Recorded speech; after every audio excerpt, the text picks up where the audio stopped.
And now, the KAIST CBE podcast.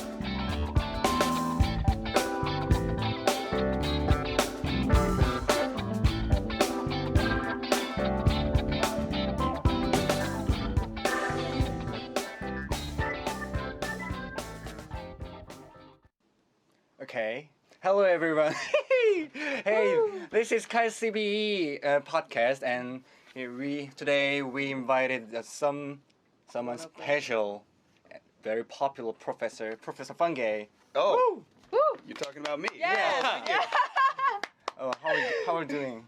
Well, it's okay. It's quite hot and Yeah. rainy during the monsoon here in Right. Korea, but nevertheless, doing pretty well. Okay. All right. Could you briefly introduce yourself to our viewer? Sure, why not? My name is Mik Fungi. I've been working at KAIST since 2001. Whoa. Some of you may know me for teaching the science writing class at KAIST. In addition to that, you may also know that along with Professor Tim Thompson, we're doing a podcast called Around the Carillon. We've been doing that for maybe about a year and a half now, and we intend to keep going with that, so that's another thing. Oh, cool. Cool. And you said you are teaching scientific writing class. Mhm. So can you tell us the most difficult thing to teach KAIST or Korean students? Okay, that's a good question. What is difficult about teaching? There's many things Yes. that are great about teaching here. What are things that make it a little hard? I think, well, first of all, my scientific writing class is an Edu 3 class, so one of the aspects of that is the flipped classroom. So you kind of wonder if how can you motivate people to watch the videos actively, right? Making sure they're keeping up with the course material Right. and not falling behind. You know, another important aspect of this is that when you do meet in the class, we try to have more collaborative sort of group activities. So just getting people to buy into that and give it a fair chance is kind of an important aspect for me with teaching here at KAIST. So how do students communicate with the professor if your class is in Edu 3 and students have to watch video, and how do they ask questions to you, and how do they? Well, one thing I always do is that, the first 15 or 20 minutes of class, I try to inspire them to ask me questions in real time at that moment. Oh, really? Because we do meet once a week. Oh, okay. But the other thing is, but your point is quite right. I want people to ask questions when they see the video, right? Because, you don't always remember what you want to ask going, maybe 4 or 5 days later. So luckily we have a really good KLMS system that was developed here at KAIST that we can use to teach the students. So I try to get them to post questions on the Q&A forum board in there, but with mixed results. I don't always get as much question. Some classes will ask a lot of questions. And It depends on the class. some fewer. But this is one criticism of online teaching that we kind of lose the culture of asking questions because we get inspired by other people's questions sometimes. Right. So I'm trying to deal with that right now and trying to figure out the best way, to be honest with you, to get those questions online. Okay. Could you tell us the tip, if there's a tip to do well in your class or to pass the course? Well, there's a few things you really need to do. One thing would be to never be absent. Never be absent. Never be absent, guys. Right. And then, keep up with the videos, and most importantly, do all the homework assignments, because one of the rules that I have, and I think I've heard some other people who teach this class have a similar rule, if you don't turn in any one assignment, then you fail, even if your grades are good, because the idea is that, it's a pass-fail class, so you need to turn in everything that has to be done. That's right. Yes. So homework, and you shouldn't be absent. Yeah. Do homework. You shouldn't be absent. I think if you follow that through any class, you'll probably do pretty well. Yes, that's true. Actually, yeah. So, do students take exam in your course as well? No exam, because just essay writing. and writing. Essay. Yeah. well, the main goal of the class is that by the end of the class, you should have written an entire journal article that is fit for submission to an SCI journal. So the idea, this is for grad students, you need that publication to graduate from KAIST in most departments. I'm pretty sure that's true here in the chemical and biomolecular engineering department. So that's the goal. So if you can do that, I don't need you to pass any exam. I do put some online quizzes on the class, Oh, online quizzes. Okay. and that's just to make sure people are actually watching the videos. Yeah. So they have to take a quiz. Like, Yeah, they have 6 it's- quizzes just to be sure they're watching the content. Yeah. Okay. All right. So let's move to the next question. So, and you also said you were doing KAIST podcast. Right. Right. Right. Yes. And when did you start doing this podcast, and how did you like start doing this? I want to say probably, I think it was March. I want to say maybe like 2013. We started maybe March 2013. 2013. And I think, well, I can't say what, I mean, now this is also, Tim Thompson and I, we created it together and we're hosting it together. So you'd probably have to ask Tim what was going through his mind. One of the experiences that really made me think about this podcast was we had Paul Nurse come to KAIST, is a Nobel Prize winning biologist, and I wanted an excuse to talk to him. Wow. I wanted to say like, I want to talk to you. I want to ask you some questions. I went to his distinguished lecture. Wow, you did. Well, it was open to every KAIST person, and I just thought, wouldn't it be cool if I had a podcast and we could just go ask him some questions and we could put it on the air, and that because we often have great Yes. speakers and great scientists and engineers coming through. On campus. Yeah, what a waste if we don't do something with that, right? So that was one of the things that kind of started doing podcast. Yeah, I would say so. Wow. Okay. All right. So when you do podcasts, like how do you prepare the contents, like questions or topics, like guests? Yeah, because here we really need some help too. We need So- some special tips to prepare our podcast. Yes. Well, to be honest with you, I think I don't know about Tim, but for me, I don't really prepare a lot of questions in advance. I just kind of go with what I'm feeling and what the other person's telling me.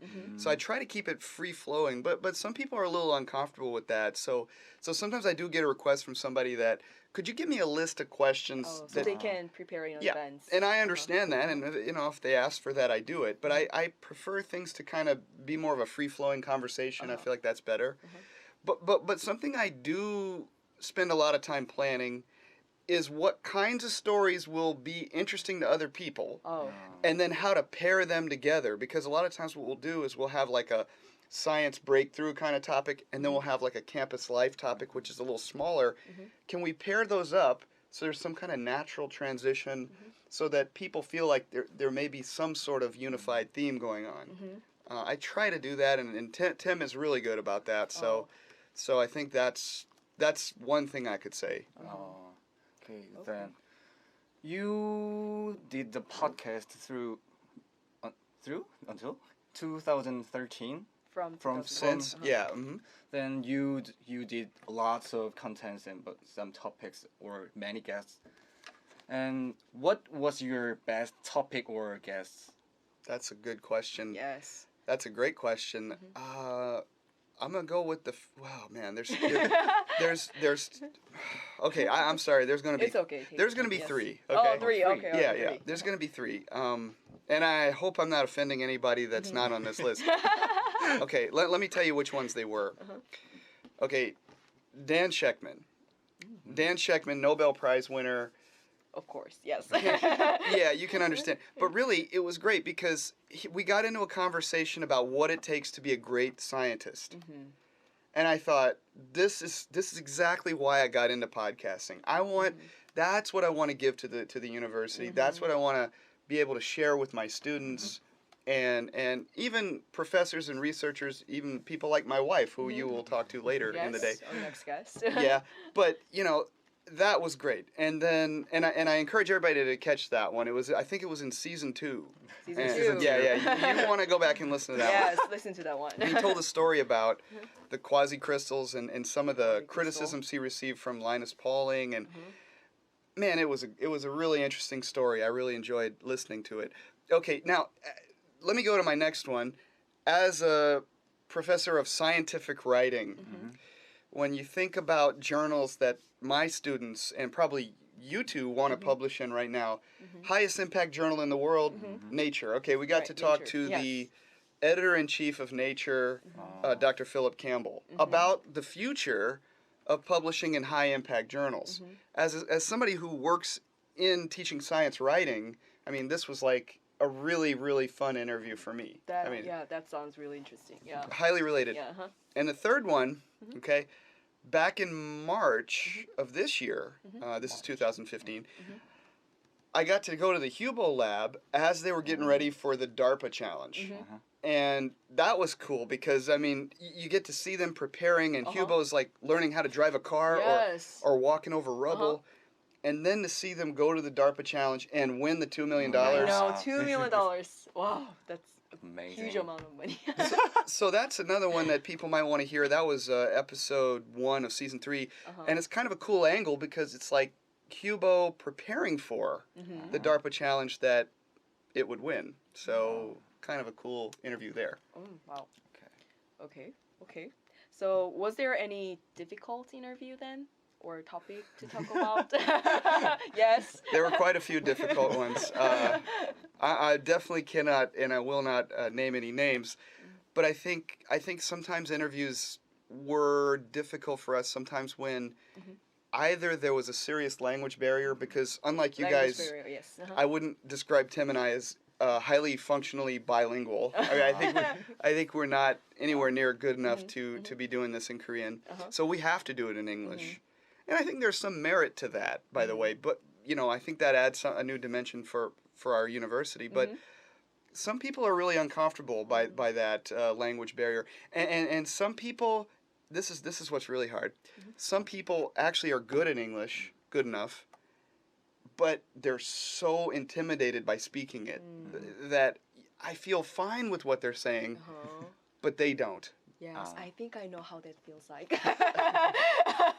Yeah. Well, yeah, you guys are great, so you don't have to worry about that. You can have any foreign guest because totally you understand. interview very well. You interview very well. Yes. Okay. Yeah. But what I love is when people just try, you know, and they don't let it intimidate them too much. But I know that's easier said than done. If you asked me to speak Korean right now on the air, I probably won't do it. So yeah. Okay. Oh, I think the most recent interview you did was with President. Is it right? Yeah. Well, that's true. Yeah. Because I would say at the end of every season, and we've done 3 seasons, Yes. we always interview the president Oh, okay. last. Because fortunately, he's been kind of a big supporter and I could say fan of the podcast. Podcast. Wow. Yeah. Somebody told me, well, the PR team sent me a video.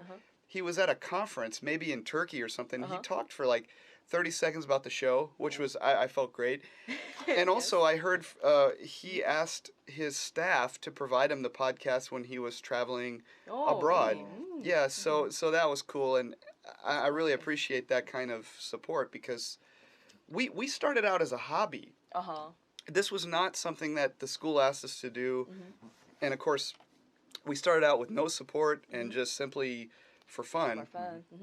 And 3 seasons later, here we are. So it just starts out as an idea between 2 friends, see where it goes, and we still don't know where it goes. We're figuring that out. Oh, so what are the best things about doing podcasts?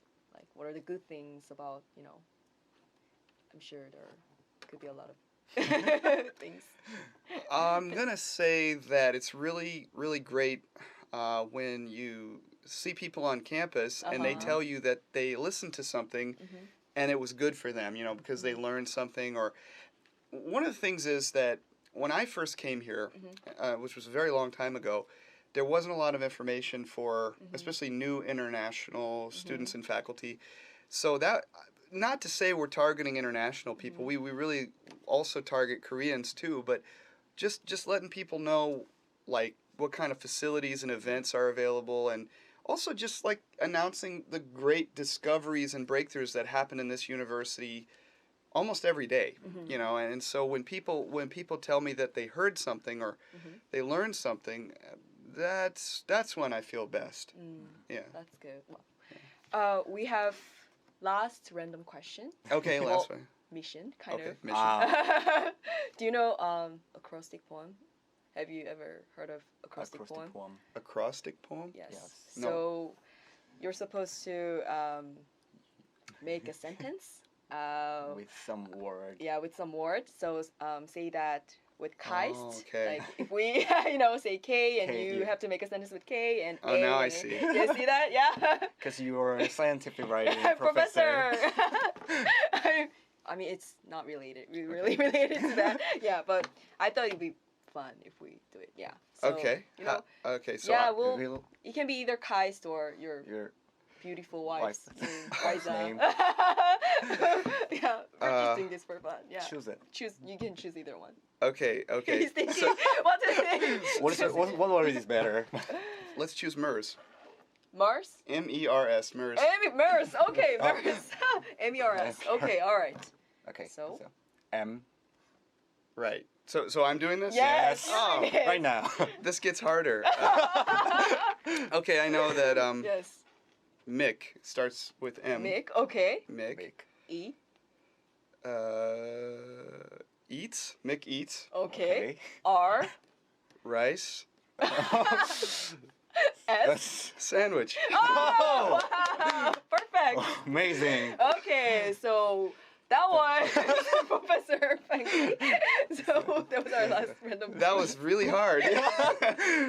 You should do that in your podcast to the guests. Maris. Yeah. All right. So thank you, you for for- coming and and- doing this podcast for us. And yes, and it was wonderful meeting you. It's my honor Yeah. to meet you. Thank you. And next time we'll have Mrs. Riza, who's your Wife. Professor Mr. Hangi's Spice. wife. Yeah. So we'll see you guys next time with more interesting topics. Thank you for watching Bye. KAIST CBE podcast. Thanks for Bye. having me.